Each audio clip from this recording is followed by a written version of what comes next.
I had thought I was used to the cold of the ground, the cold of the wind, the cold of the metal guns in the night, and the cold of the loneliness. But that day, the winter of 1883 on the Wyoming prairie, made me look back. The wind blew not only the snow to the ground, but also the human soul, bare in the cold, bleak wilderness. I was riding my gray horse through the pine, the wind scratching my face, my cloak covering me, my eyes fixed on the trail that led to the stagecoach stop.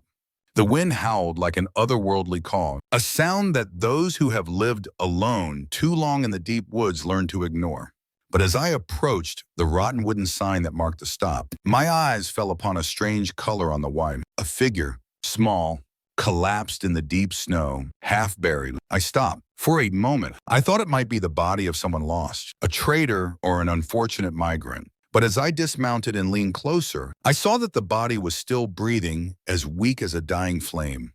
It was a girl, in her early 20s, her hair matted with bandages, her thin dress barely able to keep out the wind. She was huddled like a child, clutching a faded canvas bag.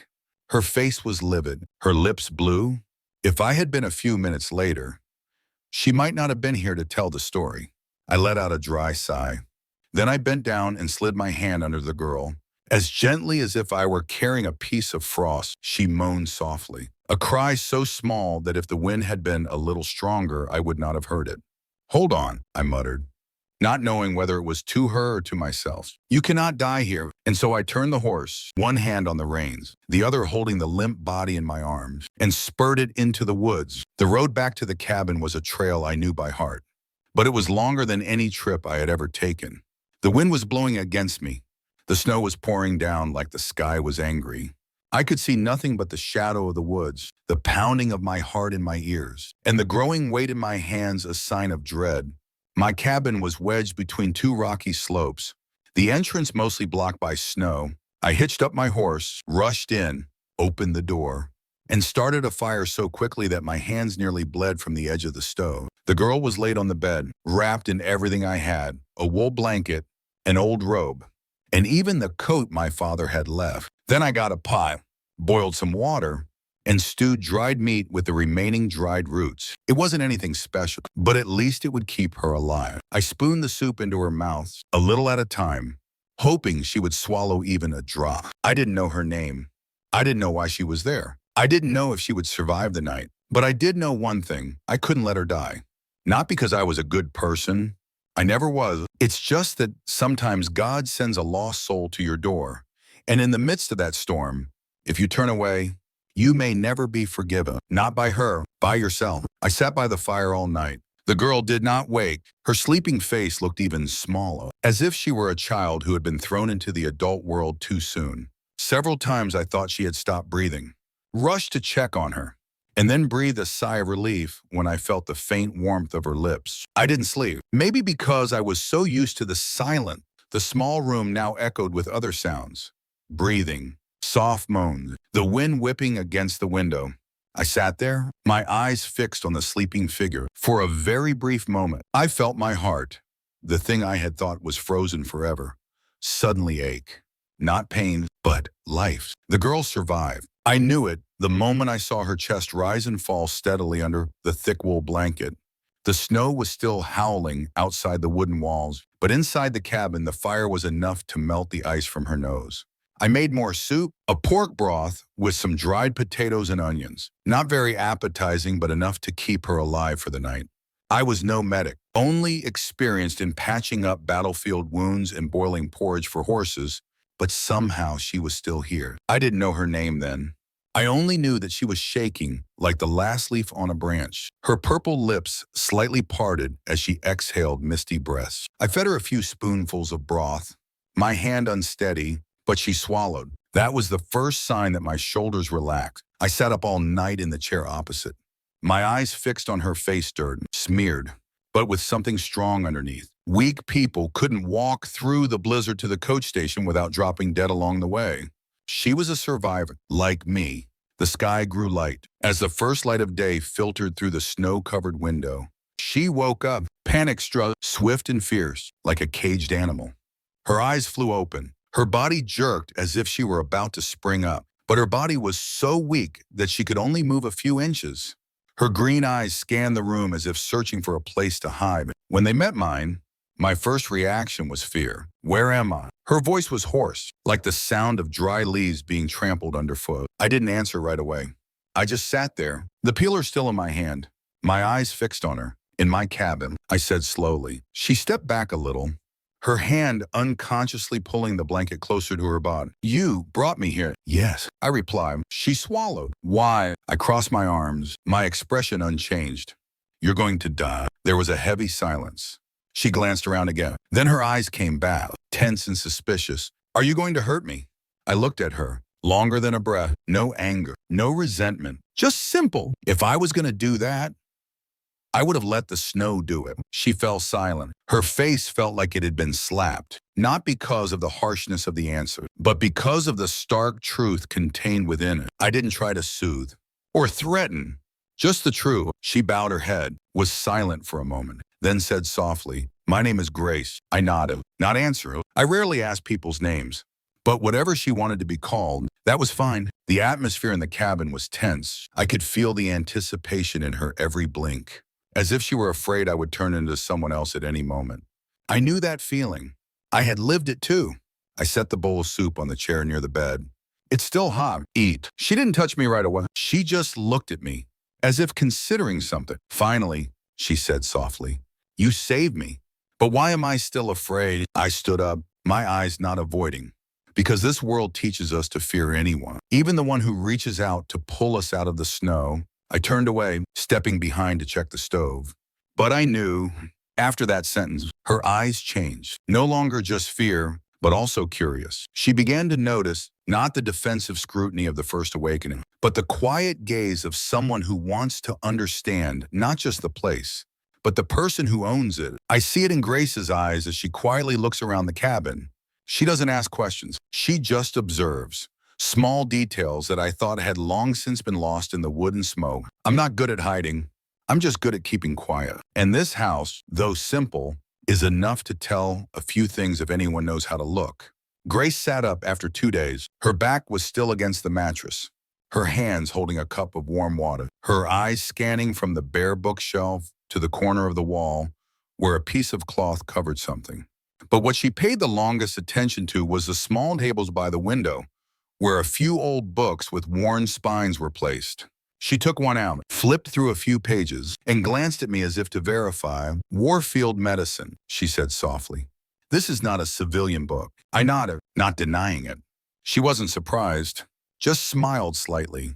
You're a soldier, used to a comfortable silence, not heavy, not tense. She didn't ask right away, as if to give me time to open the door myself. I'm a nurse, she said after a moment, her voice even. I worked in New Orleans, then St. Louis. Then I chose to leave. I turned to look at her. For what reason? Because I don't want to just patch people's bodies up and then put them back in the place that broke them in the first place. I did not reply, but I understood. She was silent for a moment. Then her eyes fell on the small photograph hanging above the fireplace. A woman, the gentleness evident, even though the picture was faded. Grace didn't ask right away, but I knew she would. She is my wife. I spoke first. Anna. Grace looked up, a little surprised that I took the initiative. She died in 1870 of tuberculosis. I tried everything, but in the end, all I had left was this house and that photograph. The air was heavy. Grace wasn't looking at me anymore, but I saw her shoulders slump a little, as if the loss was something she understood. I continued, my voice, even as if I were reading a military report. I was a captain, U.S. Army Medical Division, in charge of a medical station in western Arizona. I once discovered a sergeant in my unit was secretly dealing with a trafficker. He was selling Apache children to ranchers. I stopped. The fire crackled in the hearth. Grace didn't move. I ordered his arrest. But when my superiors tried to cover it up, I didn't wait for orders. I shot him. A bullet right in the forehead, in the middle of the barracks. And you left the army, she said, not asking, just stating.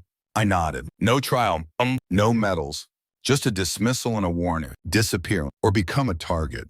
Grace said nothing at that moment, but her eyes softened, carrying something almost respect. She didn't say I was right. She didn't say I was wrong either.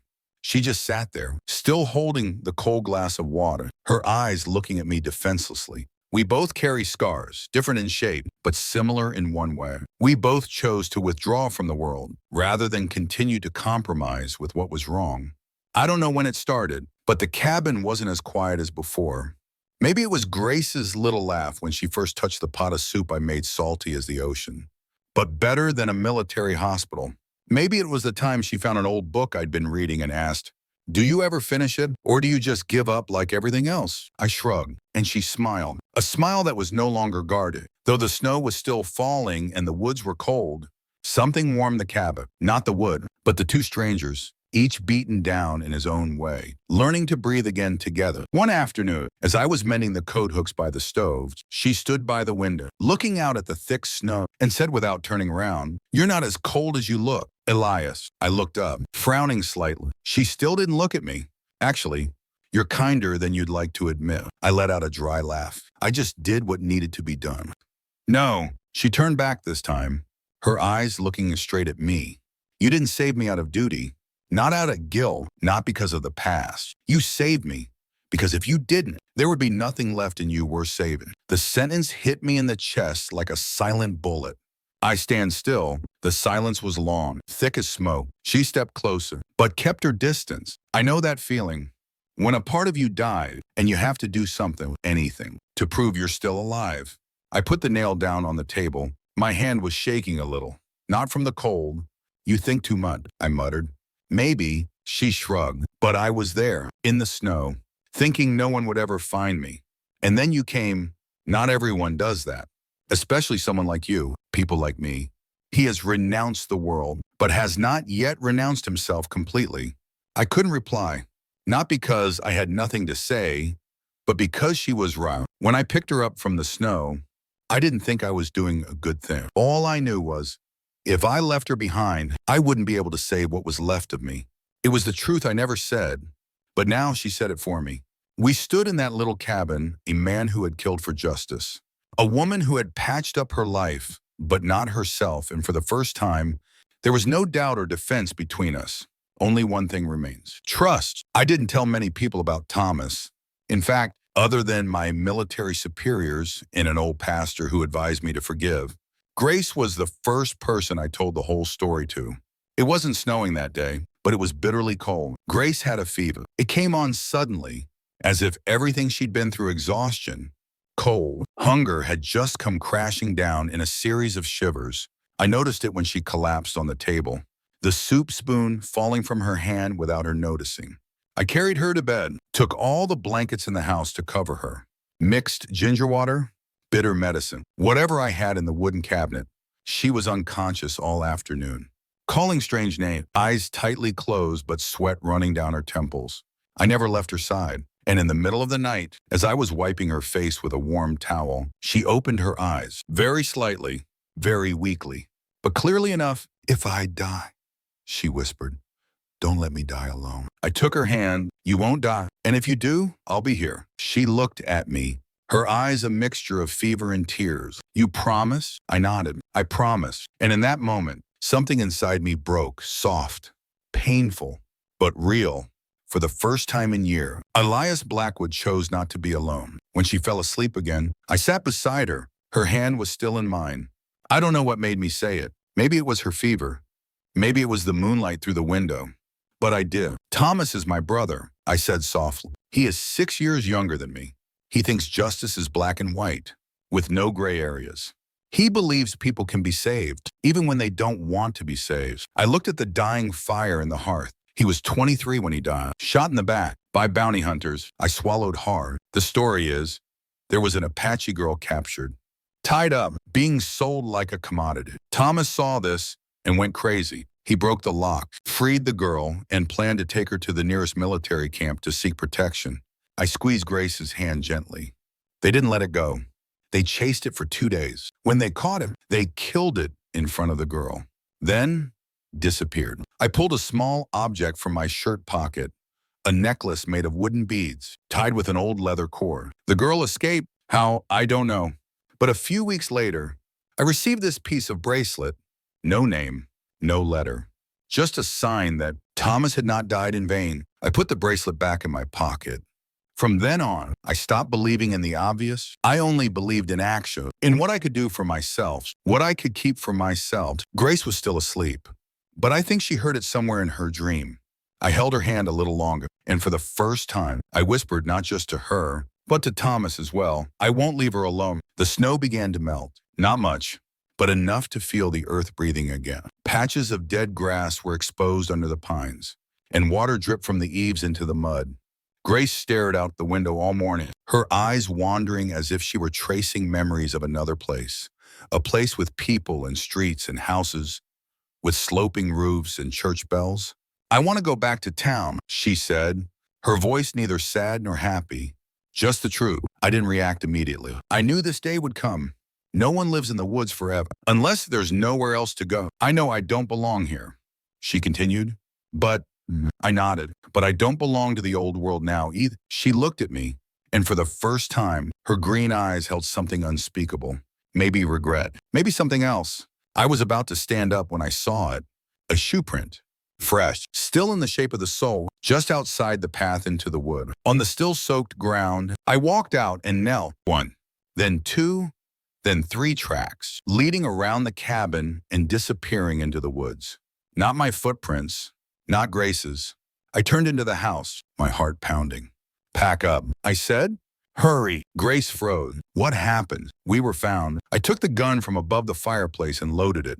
My hands did not shake, but my heart did. Who is it? She asked, almost whispering. Cole McCrae. She had never heard the name before, but I saw her face pale at the way I said it. Cole was a teammate, I explained, eyes never leaving the door. He loved Anna in a twisted, sick way. When she chose me, he went crazy. I tightened my grip on the gun. When Anna died, he blamed me.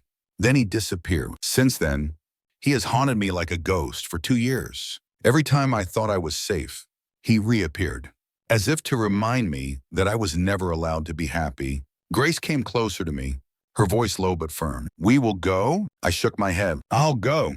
Alone. She rolled her eyes. You think I'm going to leave you here? I know you don't belong to bloodshed and hatred. You still have a way back. You still have a life. No, she interrupted. You don't understand. I chose you, not because of the debt of gratitude, not because of the fever in the middle of the winter, but because when I'm with you, I feel stronger, more alive. I wanted to say something, to advise, to defend, to lie even. But as she stood there, her hands clutching the edges of her coat, her eyes as steady as bright knives, I knew it was useless. She will not leave. And for the first time in years, didn't want anyone to leave. They arrived as the sun was setting behind the pines, leaving the sky streaked with blood red. 3 men, riding silently as ghosts, and in the middle of them, he, Cole McCrae, his hair longer than ever, tangled like a wild animal, his eyes burning with unquenchable hatred. He said nothing at first, just looked at me, a look that pierced my heart. I walked out of the cabin, alone. Grace stayed behind the back plank where I'd hidden her where she'd placed her surprise. A small bomb made from old gunpowder, oil, and a crude fuse, her idea, and I let her do it. Maybe because I believed, or maybe because I feared that today would be the last time I'd ever believe anything. Finally, Cole said, his voice like gravel on metal, you're here. Don't beat around the bush. I replied, if you've come to end this, then end. What about the little girl at home? Not relevant. Oh, Elias. He laughed, a lopsided laugh. Everything about you is connected. Anna, you took her from me. Now there's another woman. You don't know how to stop destroying. Do you? I tightened my grip on the gun. I don't destroy. I protect. And then the gun went off. The bullets whistled through the air, hitting wood, earth, and even human flesh. I rolled to the right, hid behind a pine tree, and fired back. One fell in the first volley. Grace, from behind, pulled the trigger. There was a loud bang, and dust flew up. A horse panicked and ran off, dragging its rider with it. I felt warm blood trickle from my shoulder, but there was no time to feel it. Cole was in. We wrestled in the snow, guns falling aside. Only hands in rage. He was strong, mad, and full of hatred. I fought with everything I had not to kill, but to survive. He pushed me down, knife to my throat. You deserve to die. He screamed. Anna begged me to kill you. I should have done it a long time ago. I rolled over and pinned him down. My hands were around his neck. His eyes were wide. His face was purple. I could finish him right there. One more crack, and it would be over. Elias. Grace's voice rang out from behind. Not loud, but clearer than the gunshot. I stopped. My breath hitched. My eyes slid to the distorted face beneath my hands. Then to Grace standing there, her face anxious, her hands still shaking from the explosion. I let go. He coughed and rolled on the ground like a snake whose tail had been stepped on. I stood up, gasping for breath. I don't need to bury another soul, just to feel whole, I said, not looking at him. I don't need to kill to keep her. I just need her alive. Grace walked up to me, her eyes no longer filled with fear, but only love. Cole lay there, defeated not by strength, but by something he did not understand. Mercy. I put my arm around Grace's shoulder. For the first time in years, I felt human, not because I won a battle, but this time I chose to live for someone.